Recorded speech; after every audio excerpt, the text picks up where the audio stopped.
So hello everyone, welcome back to one another video.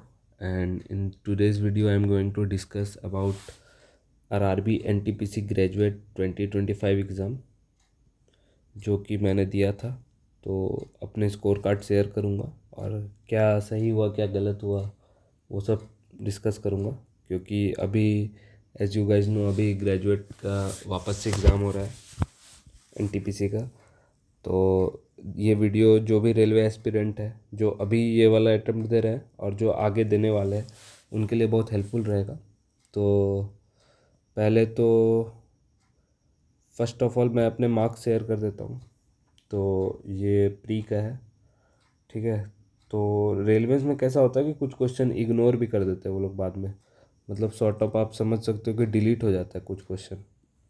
जैसे ये वाला है, देखो इग्नोर्ड हो गया 2 क्वेश्चन। तो मेरा कोई शिफ्ट में होगा एग्ज़ाम 19 जून थर्ड शिफ्ट, तो बहुत सारे शिफ्ट में हुआ था एग्ज़ाम। और मेरे जो रॉ मार्क्स थे 81, मतलब इनिशियली आई गेस 77 या 78 थे। बाद में 2-3 क्वेश्चन और सही हो गए थे। कुछ तो बोनस वोनस ऐसा कुछ है क्या, मतलब ऑप्शन चेंज हो गए थे शायद 2 क्वेश्चन के, तो मार्क्स थोड़े बढ़ गए थे। 81 था मेरा रॉ मार्क्स और 83 था नॉर्मलाइज्ड। और मैंने कलकत्ता जोन से भरा था फॉर्म, ठीक है। एंड तो कलकत्ता जोन का जो कट ऑफ था सबसे ज़्यादा शायद 78 गया था स्टेशन मास्टर का। और वो एक और जो पोस्ट था लेवल 6 का, some chief collector cum ticket supervisor something of that sort, उसका 77 गया था। तो बहुत आराम से कट ऑफ निकल गया था प्री का। तो और स्ट्रैटेजी मैं बताता हूँ, उसके पहले मैं मेंस का बता देता हूँ। तो मेंस में इनिशियली मेरे 89 मार्क्स थे, बट बाद में उन्होंने 85 कर दिया, नॉर्मलाइज 90 और प्रो रेटेड बनाया आउट ऑफ 100। किसी वीडियो में मैंने गलती से 80 बोल दिया था, out of 80, but it is out of 100। और ये 75.51 मार्क्स रहे थे, बट मेरा नहीं हुआ था ये, क्योंकि आप देख सकते हो whether shortlisted for CB80 no, whether shortlisted for TST no, ठीक है। तो नहीं हुआ था मेरा ये। तो उसके बाद क्यों नहीं हुआ था, क्योंकि कलकत्ता जोन का जो मिनिमम कट ऑफ गया था लेवल 5 की किसी पोस्ट का टाइपिंग के लिए, वो 75.81 था। तो 0.3 मार्क्स से मिस हो गया था, और 0.3 से टाइपिंग मिस हुआ था, हो सकता है 1-2 नंबर और ज़्यादा ही जाए, ठीक है। तो नाउ आई विल डिस्कस कि क्या मेरी स्ट्रैटेजी थी। और क्योंकि देखो मैंने कोई बहुत ज़्यादा तैयारी नहीं किया था, CGL का जो प्रेप था उसी के अकॉर्डिंग मैंने एग्ज़ाम दिया था। तो अब डिस्कस करते कि क्या मेरी तैयारी थी, क्या स्ट्रैटेजी थी। तो देखो रेलवे में कैसा होता है कि 3 ही सेक्शन होते हैं, इसमें इंग्लिश नहीं होता है, ठीक है। तो स्पेशली जो हिंदी मीडियम स्टूडेंट है इनके लिए एग्ज़ाम बहुत मतलब हेल्पफुल हो सकता है, क्योंकि इसमें इंग्लिश नहीं है। जिनको भी मतलब इंग्लिश का फियर है, किसी किसी को होता है, किसी को मैथ का होता है, किसी को होता है। तो रेलवे के सारे एग्ज़ाम्स में ऑलमोस्ट मुझे जितना पता है इंग्लिश नहीं होता है। तो इसमें क्या होता है, मैथ्स, रीजनिंग एंड GS, ठीक है। प्री में 30, 30, 40, ये प्री में है आपका, ठीक। इसको इधर ले आओ और कुछ और कलर ले लेते हैं। और मेंस में आपका 35, 35, अरे यार कैसे लिख रहा हूँ, sorry for this guys, 35, 35 and 50, ठीक है। तो प्री में आपके 100 मार्क्स और मेंस में 120 मार्क्स, ये रहता है आपका सिनेरियो। तो मतलब जैसे SSC के फील्ड में भी कचरा भरा पड़ा है, वैसे ही आई थिंक रेलवे की भी फील्ड में कचरा भरा पड़ा है। बहुत कुछ ही यूट्यूबर्स होंगे जो कि जेन्युइन है, जो कि आपको मतलब कुछ काम का बात एक्चुअली कोई इंसाइट दे पाएंगे। मैंने तो देखा था कि NTPC का जो कट ऑफ आने वाला रहता है, क्योंकि ये जो एग्ज़ाम्स होते हैं SSC के NTPC के, इसके बीच में टाइम लैग बहुत ज़्यादा होता है। मतलब कई बार महीना, 1 महीना 2 महीने का टाइम लैग होता है। तो NTPC का जो एग्ज़ाम था, हज़ारों वीडियोस था, हज़ारों, मतलब 1000 से ज़्यादा वीडियो बन चुके होंगे सिर्फ इस बात पे कि क्या कट ऑफ जाएगा, और पता किसी को नहीं है क्या है, ठीक है। एंड बहुत ज़्यादा टाइम वेस्ट होता है मुझे लगता है इस वजह से। आई गेस जो सीरियस एस्पिरेंट्स है उनको यूट्यूब से तो दूर ही रहना चाहिए। मतलब जब आपका एग्ज़ाम बिल्कुल पास में, यूट्यूब तो छोड़ ही दो। अगर आप कोई रेलेवेंट इन्फॉर्मेशन के लिए यूट्यूब खोलते हो तो हार्डली कुछ है भाई। मतलब मैं देखता हूँ एक छोटा सा नोटिस आ जाता है तो उस पर वीडियो बना देते हैं 25 मिनट की। अब भाई नोटिस खुद से पढ़ लो ना, उसमें 25 मिनट टाइम वेस्ट करने का क्या ज़रूरत है। आप समझो जब जो भी टाइम आप प्रिपेयर कर रहे हो, जो 2-3 साल आप दे रहे हो प्रिपरेशन में, ये बहुत क्रूशियल ईयर्स है। इसमें आप टाइम वेस्ट मतलब अफोर्ड नहीं कर सकते हो। कैसे करते हैं लोग मुझे नहीं पता। एसएससी की फील्ड में भी मैं देख रहा हूँ कि जिनका कभी कुछ निकला नहीं प्री, वो भी ज्ञान दे रहे हैं। सिमिलरली रेलवे में भी है। तो ज्ञान उन्हीं से लो जिन्होंने एक्चुअली कुछ किया है, ठीक है। एटलीस्ट अगर नहीं भी किया है, ऐसा नहीं है, बहुत सारे टीचर्स होते हैं जो बाद में जाके मतलब उन्होंने कोई एग्ज़ाम नहीं निकाला बट अच्छा पढ़ाते हैं। तो जिनके बात में लॉजिक हो, जो डेटा पे बात करते हो, उनसे बात करो, मतलब उनका वीडियो देखो। किसी को भी ऐसे ही फॉलो मत कर लो न्यूज़ के लिए। तो अब मैं क्या बता रहा था कि क्या स्ट्रेटेजी है। देखो रेलवे तो सबसे शॉर्टेड एग्ज़ाम है, इसमें इंग्लिश है नहीं, इसकी तो कोई स्ट्रेटेजी ही नहीं है। इसमें सिंपल है, मैथ रीजनिंग में फुल मार्क्स लाना है, जीके में हाफ मार्क्स लाना है। देखो मैथ रीजनिंग जीके, इसकी एक ही स्ट्रेटजी, इसको लिख लो कहीं पे, फुल फुल हाफ, ठीक है, यही स्ट्रेटजी है इसकी। थोड़ा गलत लिखा गया, फुल फुल हाफ, ठीक है। ये अगर आप कर लोगे, आपकी 500 के अंदर रैंक रहेगी इंडिया में, आपको मिल जाएगा रेलवे का पोस्ट। अब देखो मेरे साथ क्या हुआ, प्री में तो मेरे फुल फुल थे 30-30, और जीके में भी आप मान लो 21 मार्क्स थे। 81 हुआ, नॉर्मलाइज होकर 83 हो गया, आराम से मेरा निकल गया। ये देखो मेरा परसेंटाइल, देखो 99.94 परसेंटाइल, मतलब आप समझ सकते हो कैसा मार्क्स है, ठीक है। तो ये तो टेस्टेड चीज़ है। मेंस में क्या हुआ, मेरे रीजनिंग में तो आ गए 35, मैथ्स में यार 31 सही थे, 4 गलत थे, 2 तो सिली मिस्टेक हो गए थे, और 2 मतलब मेरे से बने नहीं एट गिवन टाइम, मतलब जो भी टाइम अलॉट हुआ उसमें नहीं बन पाया। और जीके में मेरे मतलब ले दे के शायद से 24 के आसपास मार्क्स थे, तो जीके में तो हाफ हो गया, इसमें भी फुल हो गया। बट इधर आप समझ रहे हो 4 मार्क्स का लोचा हो गया। अब जो प्रोरेटेड बना है मेरा 75.51, अगर ये 4 क्वेश्चन सही हो जाते तो आराम से ये 79-80 के अप्रोक्स बनता, और मुझे नहीं लगता कि 80 से ज़्यादा कट ऑफ जाएगा किसी भी पोस्ट का। तो ये टेस्टेड है स्ट्रेटेजी, फुल फुल हाफ। और ये ऐसा नहीं कि मैंने एग्ज़ाम दे के समझा था, ठीक है, इसमें आपको 20 लाना है, इसमें आपको 25 लाना है। ऐसा नहीं कि मैंने एग्ज़ाम दे के ये स्ट्रेटेजी समझा। तो जब भी मैंने मॉक मॉक वॉक जब भी देता था, क्लियर था कि प्री में 80 लाना है, मेंस में 95 लाना है, ये आपका टारगेट होना चाहिए। It's very simple. और अब तैयारी कैसे करनी है मैं बता देता हूँ, मैंने क्या किया था रेलवे के लिए, ठीक है। तो मेरा पिछला बार जो 24 वाला सीजीएल था, जो जनवरी 25 में हुआ था, वो मेरा नहीं निकला था। तो यूपीएससी के तो मैंने लगभग मार्च अप्रैल से कर दिया था प्रेप स्टार्ट, मतलब प्रॉपर स्टार्ट मैंने जून से किया था बैच लेके। बट इधर तो मेरा दिमाग में आ गया था कि यूपीएससी करना है। बट मैंने रेलवे भी स्टार्ट कर दिया था, थोड़ा मोड़ा मॉक देना। मतलब ये फेब का मंथ मेरे लिए थोड़ा अच्छा नहीं था, तो मैंने 10 मॉक्स उधर दिए होंगे। उसके बाद फिर मैंने छोड़ दिया था, बीच बीच में कभी 2 हफ्ते में एक मॉक दिया, फिर एक मॉक दिया। तो ऐसे ऐसे करके आई गेस जुलाई में शायद एग्ज़ाम था रेलवे का, जून या जुलाई में था, मुझे याद नहीं है। अच्छा देख लेते हैं ना इधर से कब था, जून में था, ओके। तो जून तक मुझे लगता है मैंने 30 मॉक दे दिए होंगे, 30 से ज़्यादा ही दे दिए होंगे प्री के। एंड टारगेट सिंपल था, 80+ मार्क्स लाना है। एंड मार्क्स कैसे आएंगे, तो मॉक से ही आएंगे। 30 मॉक्स मैंने इधर दिए होंगे प्री के, और मान लो 20 से ज़्यादा दिए होंगे मेंस के, बस यही किया था मैंने। अब बात कर लेते हैं, ये मैथ रीजनिंग तो इसी से आपका प्रैक्टिस हो जाएगा।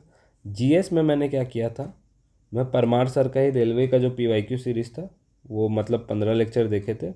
उन्होंने 2 सीरीज़ निकाले थे रेलवे के, और जो सेकंड सीरीज़ था उसमें भी लगभग 5 के लमसम लेक्चर देखे थे, और 15 का नोट्स भी बनाया था। बट अगेन आई थिंक कि कोई बहुत ज़्यादा फ़ायदा नहीं हुआ, क्योंकि मुझे ऐसा लगता था कि रेलवे में कुछ अलग पूछते होंगे। बट एक्चुअली मैंने जो उस दिन आपको एक और वीडियो में बताया था जीके का, कि जो कोर पार्ट होता है जीके का, उसके बाद लेयर्स होते हैं। तो कोर अगर आपका मजबूत है तो ज़रूरत नहीं है बार बार चेस करने का। और इस बार जो सीजीएल मेंस दिया मैंने, इस एग्ज़ाम के अलावा मैंने जितने भी एग्ज़ाम दिए, हर बार मैंने कुछ ना कुछ अलग चेज़ करने की कोशिश की है, चाहे वो करंट अफेयर्स हो या कुछ और चीज़ हो। जैसे इस बार जो रेलवे का मेंस था, थोड़ा सीरियस हो गया कि अच्छे से देना है, अच्छे से देना है। मतलब पुराने मेंस के पेपर निकाला मॉक से, और उसके क्वेश्चन के मैंने 5-6 पेज बना लिए, उसके शॉर्ट नोट जैसा। जो भी थोड़ा वेग क्वेश्चन लग रहा है उसको लिख लिया कि अच्छा ये ऑर्गेनाइजेशन इस ईयर में बना। कुछ अगर वर्ल्ड ज्योग्राफी का है तो उसको लिख लिया अलग से, और उसको फिर रटे जा रहा हूँ ज़बरदस्ती। एग्ज़ाम है जिस दिन सुबह उठ गया 4 बजे पढ़े जा रहा हूँ ये सब। तो धीरे धीरे समझ में आती है कि ये सब चीज़ नहीं करना होता एग्ज़ाम में। ठीक है, आपको 2-3 दिन पहले एग्ज़ाम के थोड़ा अपना मूड सही करने का रहता है, और मतलब इन चीज़ों से आपको निकलना होगा। एग्ज़ाम के 2-3 दिन पहले माइंड को स्टेबल रखना है। अल्टीमेटली टेम्परामेंट का गेम है, एग्ज़ाम हॉल में आप कैसा परफॉर्म करते हो। तो आप जब बहुत ज़्यादा बोझा ले लेते हो अपने माथे पे तो वो अल्टीमेटली वैसा परफॉर्मेंस नहीं हो पाता है। जब इसका मैंने प्री दिया था तो हार्डली मैं कोई टेंशन में था, मैं जस्ट बस जाके दे दिया। ठीक है, और मुझे तो याद है कि इस टाइम क्योंकि थोड़ा कुछ घर में इशू हो गया था, हॉस्पिटल में था मैं। तो मान के चलो कि 10-15 दिन तक मैंने कुछ पढ़ा ही नहीं किया था, बस एग्ज़ाम देने गया और एग्ज़ाम दे के आया था, और ऐसा स्कोर आ गया। और जब बहुत ज़्यादा माथा पीची किया तो ये होता है ये। No no. ठीक है। And apart from this GK की कोई पूछ रहा था कि इसमें भी सारे अटेम्प्ट लेते हो क्या, क्योंकि मैंने सीजीएल के लिए बताया मैं सारे अटेम्प्ट लेता हूँ। तो इसमें मैं सारे अटेम्प्ट नहीं लिया था। क्यों नहीं लिया था, मतलब मैं कुछ सोच के नहीं गया था। मैं मॉक्स भी देता था तो 5-6 क्वेश्चन छोड़ देता था। पर जब मैं प्री देने गया तो मुझे लगता है 40 में से मैंने 31 अटेम्प्ट किया था, if I am not wrong. हाँ, 2 क्वेश्चन डिलीट हो गए, 29 थे ना। तो 9 क्वेश्चन मैंने छोड़ दिए थे, क्योंकि कैसा था ना कि मतलब गेस करने लायक भी क्वेश्चन नहीं था, इतना फालतू क्वेश्चन था।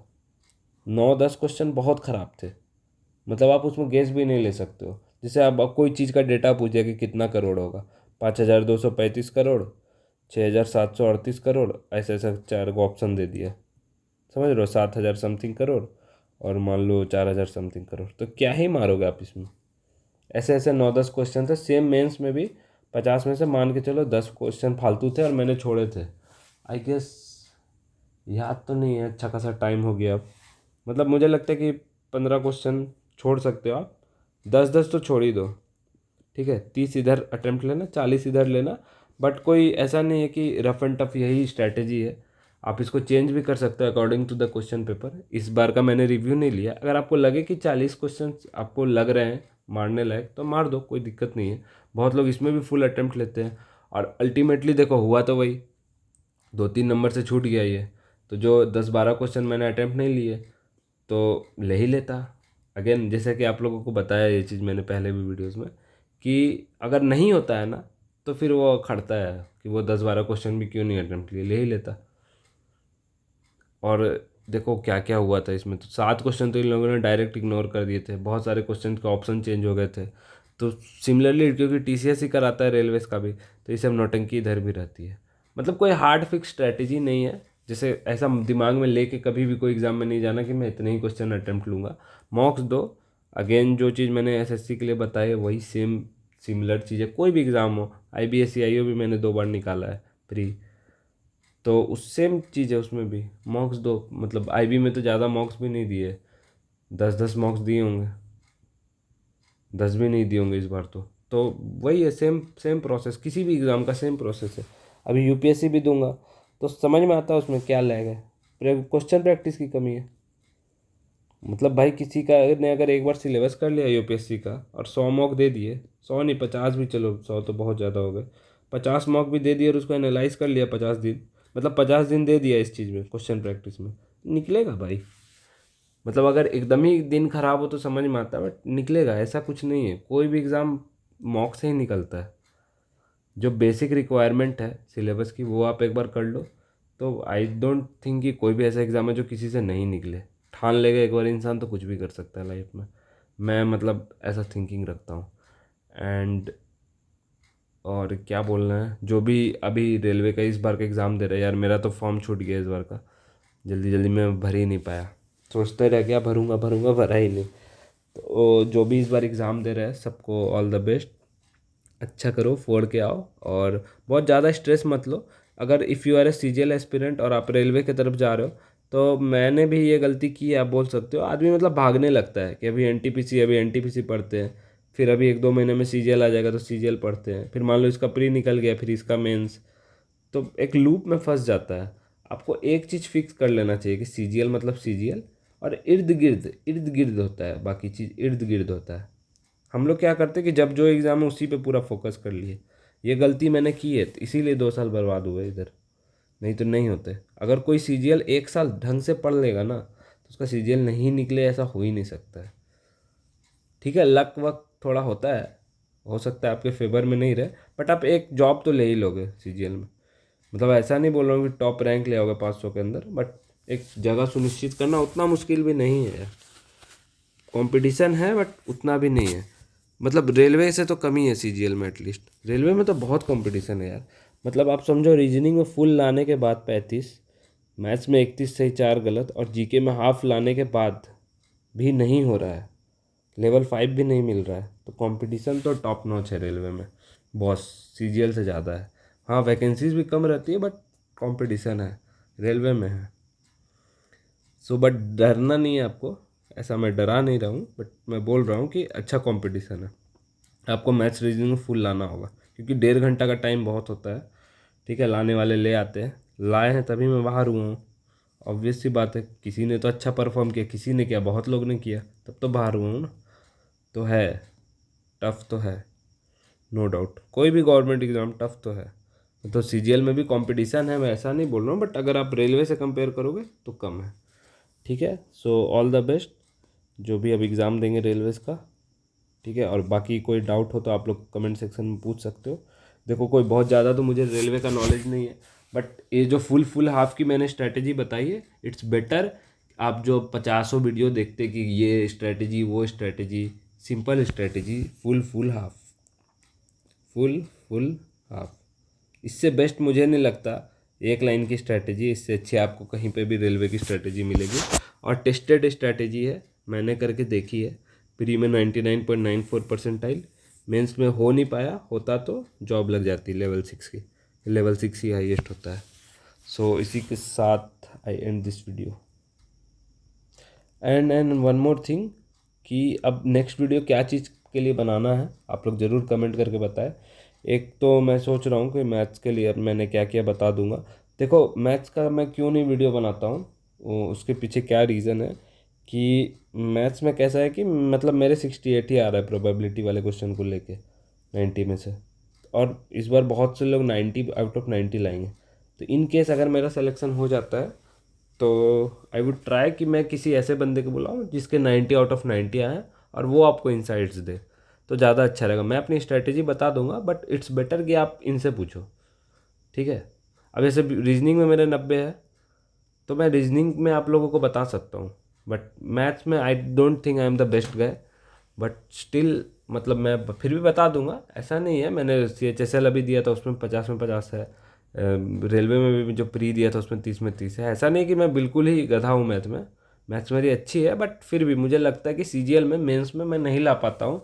और अगर कुछ लोग ला रहे हैं और मैं 2 साल से नहीं ला पाया, और ऐसा नहीं है कि कभी नहीं लाया हूँ, मॉक वॉक में बहुत बार आए हैं 90 में 90, लेकिन उस दिन अगर नहीं आ पा रहे और किसी से वो आ जा रहे हैं, तो आई थिंक आप लोगों को उनसे एडवाइस लेनी चाहिए। तो मैं कोशिश करूँगा ऐसे किसी बंदे को जिसकी टॉप 100 में रैंक है और मैथ्स में फुल है, उसको बुलाऊँ, या उनसे कुछ इंसाइट लेके आपको बताऊँ, क्योंकि मैं मिसगाइड नहीं करना चाहता यार।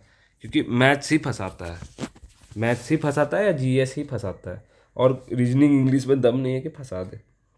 इस बार भी इतना हुआ हो कि इंग्लिश ऐसा है, पैसेज वैसा है, फुल आ रहे भाई लोग के 135 मार्क्स ला रहे लोग। ठीक है, तो चलो, बहुत ज़्यादा लंबा वीडियो खींच गया। मैं सोचता हूँ कि थोड़ा 10 मिनट के अंदर रखूँ, बट अल्टीमेटली वो लंबा बन ही जाता है। So thanks for watching guys, have a good day.